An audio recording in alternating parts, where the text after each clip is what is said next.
संदीप जी, हम लोग ऑर्गेनिक पे ज़्यादा आजकल स्ट्रेस देते हैं हर चीज़ को।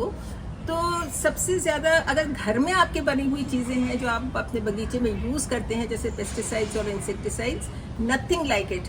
आप मेरे सामने ये जो बोतलें देख रहे हैं ना, ये घर से बनी हुई हैं और ये है बायो एंजाइम, जो कि घर के जो आप इस्तेमाल करते हैं, फल हैं, सब्जियां हैं, फूल हैं जो आपके सूख जाते हैं, उनको किस तरह से यूज़ करके इनका एंजाइम बनाया जाए, जो कि आपके न सिर्फ पौधों के ऊपर बल्कि घर के अंदर भी जो आप केमिकल्स यूज़ करते हो ना, जैसे साबुन है, आप टॉयलेटरीज में अपना लाइजोल है और फिनाइल वगैरह है, ये सब चीज़ें जो आप यूज़ करते हो, हैंड सैनिटाइजर्स हैं, अगर आप इसको यूज़ करने लग जाओगे ना, हमारी आधी प्रदूषण की जो समस्या है वो ख़त्म हो जाएगी। केमिकल्स की वजह से जो हम लोग आजकल इतने बीमार पड़ रहे हैं, सब हो रहा है।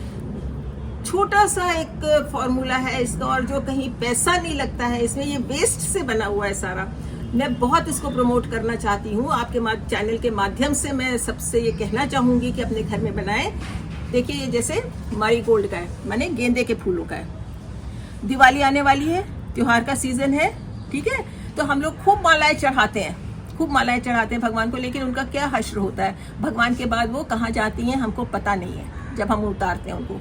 तो ये मैं इकट्ठा करती हूँ और इनकी ये पंखुड़ियाँ निकाल के, इसका रेशियो होता है 3:1:10, माने 3 आप लेंगे इसमें जो भी आपका मटेरियल है, चाहे आपका नींबू का छिलका है, संतरे का छिलका है, अनार का छिलका है, मिर्ची है, लहसुन है, जो भी चीज़ आपकी वेस्ट है, जो भी सब्जियां निकली हैं, पपीता है, उन आम के छिलके हैं, उन सब का वो हिस्सा होगा 1, ठीक है।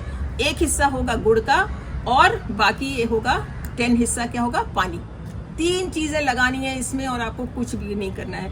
3:1:10, 1 गुड़, 3 मटेरियल और 10 पानी। इतना आसान ये है। और बस इस तरह से आप किसी प्लास्टिक में बनाना है, लेकिन ग्लास में नहीं बनाना है।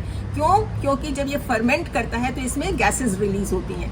गैसेस रिलीज होंगी तो क्या होगा कि आपकी शीशे की बोतल, अगर आप इसके फ्यूम्स नहीं निकालेंगे, इसकी फिज नहीं निकालेंगे, तो क्रैक कर सकती है, ठीक है। तो इसलिए हम लोग प्लास्टिक की बोतल में बनाते हैं। तो आपने ये तीनों रेशियो लिए और इसको 3/4 यहाँ तक भर लिया, बाकी हिस्सा आपने छोड़ा गैसेस के लिए, फिज के लिए।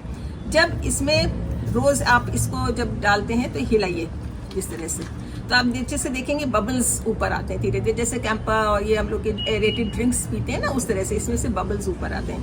तो इसका बबल्स निकालने के लिए आप इसका जो ढक्कन है बहुत आराम से धीरे से ऐसे ट्विस्ट करेंगे बस, और आपके कान में फिस की आवाज़ आएगी। क्योंकि ये तो काफ़ी पुराना हो गया है, इसलिए अब आवाज़ नहीं आ रही है, तो सेटल हो गया है। नया जब बनता है और उसमें फिस तैयार होती है तो जूम की आवाज़ होती है, माने गैसेस रिलीज हो रही हैं। You will never ever remove the whole cap like this, इस तरह से निकालें, क्योंकि इसके खोलने से क्या होगा, इसमें ऑक्सीजन चला जाएगा, जो आपके जो प्रोसेस है उसको हैम्पर करेगा। फिर आपका ये खराब हो सकता है, इसमें फंगस लग सकती है, इसका कलर ब्लैक हो सकता है, इसमें ऊपर वाइट फंगस आ सकती है, कुछ भी हो सकता है। तो ये यूज़ के लिए ठीक नहीं रहेगा। तो आप सिर्फ एयरटाइट बॉटल का क्या करेंगे, ज़रा सा रिलीज़ करेंगे, जैसे ही आपकी फिश पूरी निकल जाती है आप फिर से इसको बंद कर देंगे। ये बहुत इंपॉर्टेंट एक इसका एक्शन है। दूसरा, आप यहाँ पे डेट ज़रूर डालेंगे, क्योंकि इसको बनने में कम से कम 3 महीने लगते हैं।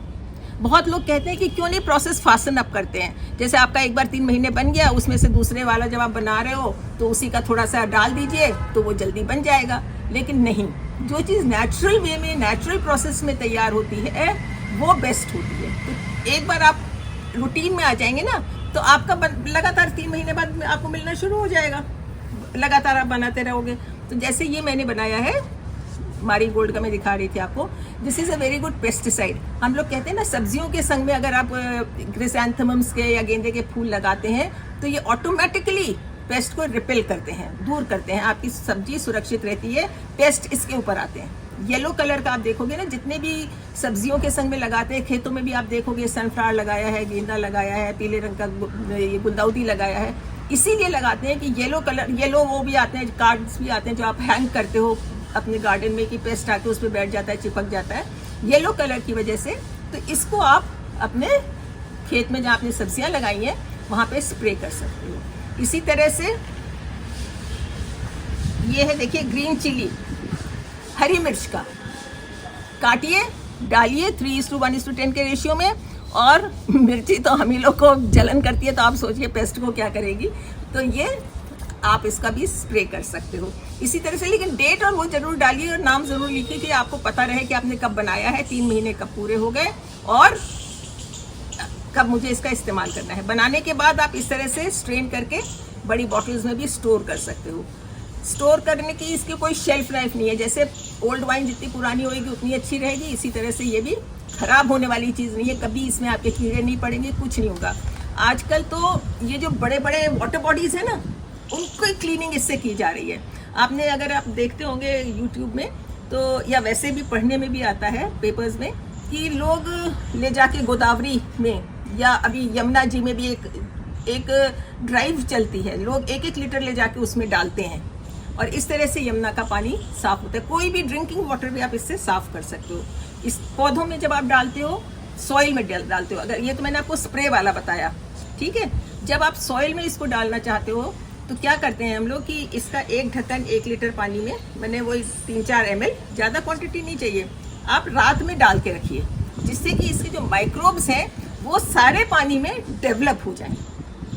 जनरली लोग क्या करते हैं, जैसे डालते हैं ना दवा की, पानी लिया और उसमें दवा डाली और छिड़क दिया या ज़मीन में दे दिया। नहीं, इसमें आपको करना है कि इसको माइक्रोब्स को डेवलप करने के लिए इसको ओवरनाइट आप कम से कम रखिए। शाम को डालना है तो सवेरे डाल के रखिए पहले से, और सवेरे डालना है तो रात में, शाम को डाल के इसको रखिए, जिससे कि माइक्रोब्स डेवलप हो जाए सारे में, और फिर आप इसको डालिए। And I will like to stress upon कि this is not a fertiliser, ये फर्टिलाइज़र नहीं है। ये जो आप इसमें सॉइल में फर्टिलाइज़र डालते हो, उसको ये प्लांट को लेने में मदद करता है और आपकी सॉइल का जो टेक्सचर है वो इम्प्रूव करता है। जो आपकी सॉइल के अंदर एक पूरी दुनिया बसी हुई है जीव जंतुओं को, उनको बढ़ाता है। तो इसीलिए मेरे गार्डन में आप देखोगे कहीं पे खुरपी लगी हुई नहीं है, सारी सॉइल जो है ना कॉम्पैक्ट है। कॉम्पैक्ट मैंने ऊपर से लगी सॉइल गुड़ाई भी की हुई है। वो इसीलिए गुड़ाई हम नहीं करते क्योंकि अंदर के जो जीव जंतु हैं उनको दिक्कत ना हो, उनकी दुनिया ना हिले डुले। इस वजह से केचुए रह रहे हैं, उसमें तरह तरह की फंगस है जो डेवलप करती है और पौधों को कंजम्पशन में मदद करती है, तो इसलिए गुड़ाई नहीं करनी है। तो ये है। दूसरा ये है मेरे पास काऊ यूरिन, गाय की, देसी गाय की मूत्र, तो इसको भी हम लोग एज ए पेस्टिसाइड यूज़ करते हैं, बहुत अच्छा रहता है। और आप अपने इसकी वो बढ़ाने के लिए, सॉइल की फर्टिलिटी बढ़ाने के लिए भी इसको यूज़ करते हैं। दूसरा ये है मोलासिस। मोलासिस इज पुराना जो गुड़ होता है ना, आप मोटे उसमें समझ लीजिए पुराने गुड़ का शीरा बचा हुआ, इसको भी हम लोग सॉइल में डालते हैं, जिससे कि जो खुराक जो जीव जंतु मिट्टी के अंदर हैं उनको खुराक मिले। मेन पर्पज़ ये है। इसको आप जब अपना वेट किचन कंपोस्ट बनाते हैं उसमें भी आप मोलासिस यूज़ कर सकते हैं, जिससे कि जो उसके अंदर जो बैक्टीरिया है जो डेवलप होता है, जिसकी वजह से कंपोस्ट बनता है, जो आपके मटेरियल को खा के कंपोस्ट में कन्वर्ट करते हैं, वो उनको भी पोषक तत्व मिले और वो डेवलप हो इससे ज़्यादा, तो वो जल्दी बन जाते हैं। तो इस तरह से अगर आप अपने घर के नेचुरल उनका प्रयोग करेंगे तो आपके, मैंने अनार का भी बनाया हुआ है। अनार से क्या होगा कि आप जिस पे भी स्प्रे करेंगे ना, जैसे वो मधुमक्खियों को अट्रैक्ट करेगा, आपके जो पॉलिनेटर्स हैं उन्हें अट्रैक्ट करेगा। फूल तो बन गया जी, सब्जी नहीं लग रही है, फल नहीं पकड़ रहा है, तो आपके बगीचे में जब तक पॉलिनेटर्स नहीं आएंगे तब तक आपके उपज कैसे होएगी। उसके लिए बहुत ज़रूरी है कि उनको अट्रैक्ट किया जाए। आप मोलासिस का छिड़काव कर सकते हो, आप शहद को डाइल्यूट करके कर सकते हो, और नहीं तो आप जैसे अनार का बनाया, आम का बनाया, इस तरह से आप इनका भी स्प्रे कर सकते हो। तो that is all organic, very helpful. हींग लगे न फिटकरी, रंग भी चोखा ही चोखा। दोस्तों आशा करता हूँ ये सारे के सारे एपिसोड्स आपको बहुत पसंद आए होंगे। अगर वीडियो पसंद आई तो प्लीज़ लाइक करके अपने सभी गार्डनिंग लवर फ्रेंड्स तक पहुँचा दीजिए, सभी ग्रुप्स में शेयर कर दीजिए, ताकि सभी के सभी इस तरह की इंटरेस्टिंग वीडियो देख पाएँ, कुछ नया सीख पाएँ, कुछ नया अपने गार्डन में इम्प्लीमेंट कर पाएँ। और ऐसी ही वीडियोस के लिए चैनल को सब्सक्राइब करें, बेल आइकन पे क्लिक करें, और इंस्टा फेसबुक पेज को जाके फॉलो करें, क्योंकि इस गार्डन की बना ली है कुछ रील्स जो कि आपको इंस्टा फेसबुक पेज पे देखने के लिए मिलने वाली है। लिंक है डिस्क्रिप्शन में। और मैं मिलूँगा आपको ऐसी ही किसी और वीडियो में। तब तक के लिए